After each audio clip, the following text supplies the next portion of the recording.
Bye guys. See you soon.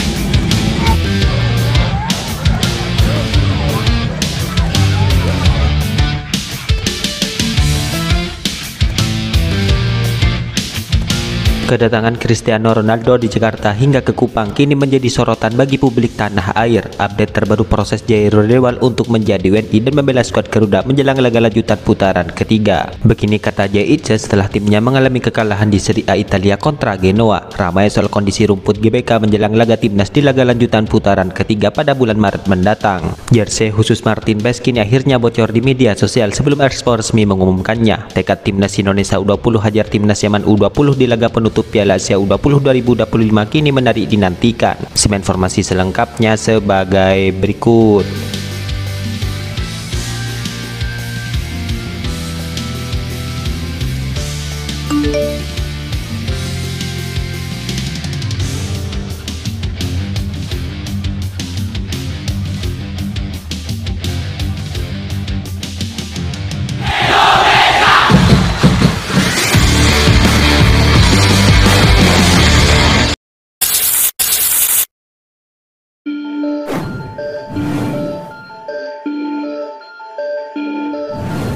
Timnas Indonesia diketahui akan menjalani laga kandang di laga lanjutan putaran ketiga menjamu timnas Bahrain pada 25 Maret mendatang. Akan tetapi rumput Stadion Utama Gelora Bung Karno Jakarta yang akan menjadi lokasi pertandingan masih belum maksimal. PT Harapan Jaya Lestarindo yang menjadi vendor pengelola rumput GBK mengungkapkan kondisi rumput lapangan terkini. Menurut mereka situasinya sekarang sangat sulit untuk membuat maksimal dalam menjamu timnas Bahrain. Ya, bukan tanpa alasan Lestarindo kesulitan untuk bisa menyiapkan rumput yang maksimal di pertandingan timnas Indonesia nanti. Hal itu dikarenakan baru 20 hari yang lalu penyerahan yang dilakukan pengelola SUGBK kepada mereka. Di sini yang bisa mereka janjikan adalah kualitas rumput lapangan akan jauh lebih baik di saat nanti timnas Indonesia menjalani laga kandang menjamu timnas Cina pada 5 Juninya. Waktu yang mepet ini kami belum bisa berbuat banyak. Insya Allah saat melawan Cina sudah jauh lebih baik. Demikian komentar Lestarindo di Instagramnya. Ya, perihal kondisi rumput GBK ini memang menjadi sorotan dalam beberapa pertandingan terakhir tim merah putih. Di saat melawan timnas Jepang contohnya, di mana penyerang timnas Jepang yaitu Takumi Minamino mengeluhkan kondisi lapangan. Ia merasa rumput yang tidak merata sehingga bola mudah memantul dan sulit untuk dikontrol.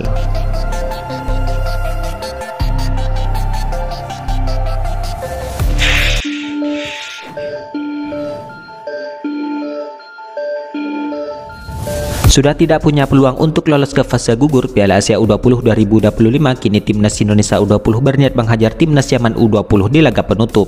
Ya, diketahui anak asuh coach Indra Safri sudah menelan 2 kali kekalahan dari timnas Iran dan juga Uzbekistan. Selanjutnya skuad Garuda akan bertemu dengan timnas Yaman di laga penutup yang akan berlangsung pada hari Rabu besok.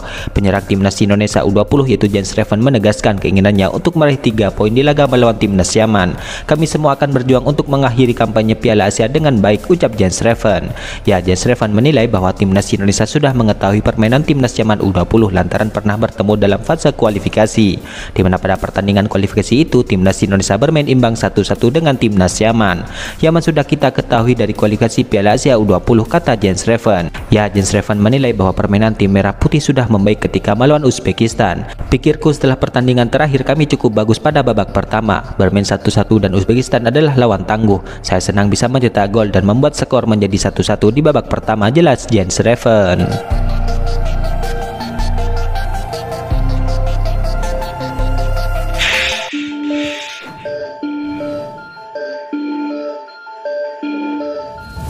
Proses Jairo Dewal kini tampaknya belum rampung, sehingga hal itu kemungkinan besar sang pemain tidak akan dipanggil oleh Patrick Kluivert untuk menghadapi Australia dan juga Bahrain dalam laga lanjutan putaran ketiga. Ya, timnas Indonesia dijadwalkan melawan Australia di Sydney Stadium pada 20 Maret mendatang. 5 hari kemudian, skuad Garuda akan menjamu timnas Bahrain di Stadion GBK. Menjelang laga penting tersebut, Jairo pun menjadi salah satu pemain yang dinantikan di skuad Garuda, di mana ia dinilai dapat menjadi tandem solid bagi Tom Haye di lini tengah skuad tim merah putih. PSSI pun juga telah memastikan bahwa Jairo memang tengah menjalani proses untuk menjadi WNI dan membela skuad Garuda. Namun Menteri Pemuda dan Olahraga itu Dito Aritejo sempat mengungkapkan pada 31 Januari kemarin bahwa proses Jairo masih tertahan di tahap administrasi. Untuk Jairo, berkasnya belum masuk ke Kemenpora. PSSI masih melengkapi dokumen yang dibutuhkan, ujar Dito. Ya, dengan waktu yang semakin sempit ini, maka peluang Jairo untuk tampil di laga melawan Australia dan juga Bahrain ini pun semakin kecil, di mana kemungkinan besar ia baru bisa bergabung dengan timnas Indonesia di pertandingan melawan timnas Cina dan juga Jepang pada bulan Juninya. Sebagai gantinya, Patrick Kluivert pun berpotensi memanggil 3 pemain yang baru saja resmi menjadi warga negara Indonesia. Ia adalah Robin Gideon dan Tim Gepen, di mana ketiga pemain tersebut telah mengucapkan sumpah setia sebagai warga negara Indonesia di Inggris pada 8 Februari kemarin. Dari ketiganya, Robin inilah yang diprediksi langsung masuk ke dalam skema utama Patrick Kluivert. Sementara Tim Gepen dan Denmark berpeluang dipanggil untuk menjalani adaptasi awal.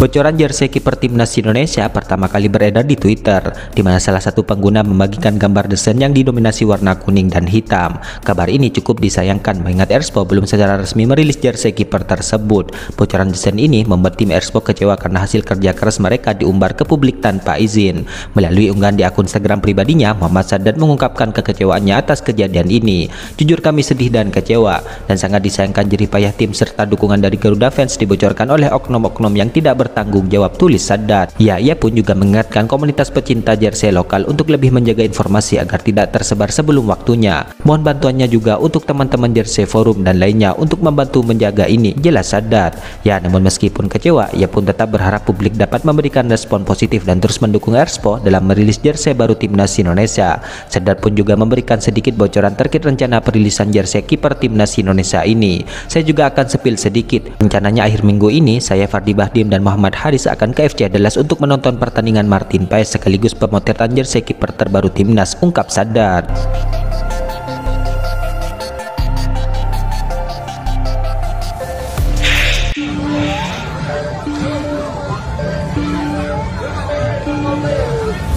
Jadwal lengkap kunjungan Cristiano Ronaldo ke Indonesia kini akhirnya ditemukan.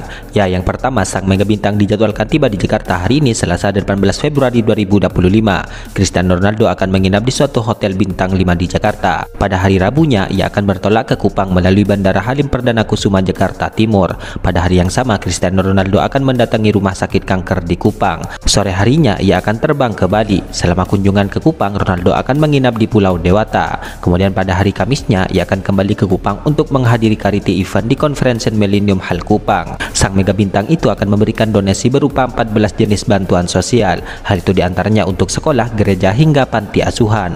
Pada sore harinya, ia akan terbang lagi ke Bali untuk bermalam. Ya, selanjutnya Ronaldo dikabarkan akan masih ke Kupang pada hari Jumatnya untuk bertemu dengan pejabat Gubernur NTT dan juga PSSI NTT. Selain itu, ia juga akan mengunjungi SD dan Yayasan Tiberias sebelum bertolak ke Bali. Pada hari Sabtunya, ia akan kembali ke Kupang untuk meet and greet dengan SSBD Kupang. Pada siang harinya, ia akan terbang ke Labuan Bajo NTT untuk mengikuti beberapa kegiatan. Kegiatan itu seperti melihat komodo, berlayar ke Pulau Badar, hingga menikmati matahari terbenam. Ya, dalam hal ini tentu menarik menantikan aktivitas sang mega bintang selama berada di tanah air. Tentu momen ini akan menjadi momen yang dinantikan mengingat di Indonesia tentu cukup banyak yang menggemarinya bersama si kulit bundar di lapangan hijau.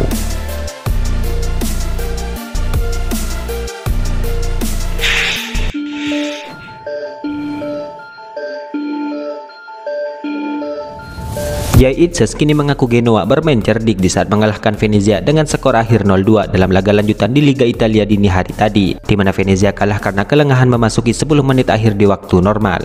Terkadang kami memainkan permainan bagus meski kami kesulitan mengonversi peluang di depan gawang. Mereka pandai menghukum kami dalam dua situasi. Meskipun kami bertahan dengan baik selama 80 menit, ucap Jay Itzes. Di babak pertama kami bermain dengan kualitas, menciptakan beberapa peluang untuk bisa unggul, sedangkan di babak kedua kami lebih banyak menemukan kesulitan, katanya lagi menambahkan.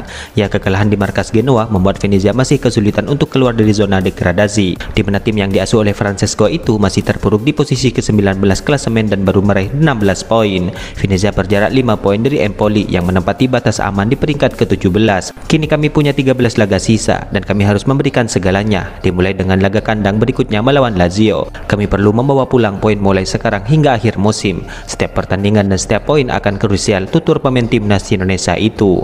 Ya, Venezia akan menghadapi Lazio di pekan ke-26 di Liga Italia pada Sabtu mendatang, di mana ini akan menjadi laga sulit lainnya karena performa Lazio terbilang bagus musim ini dengan menempati posisi ke-5 klasemen. Itulah ulasan terkini hangat dan menarik seputar tim Merah Putih yang dapat kami sajikan hari ini. Jangan lupa dukung terus tim Merah Putih di channel ini dan salam olahraga.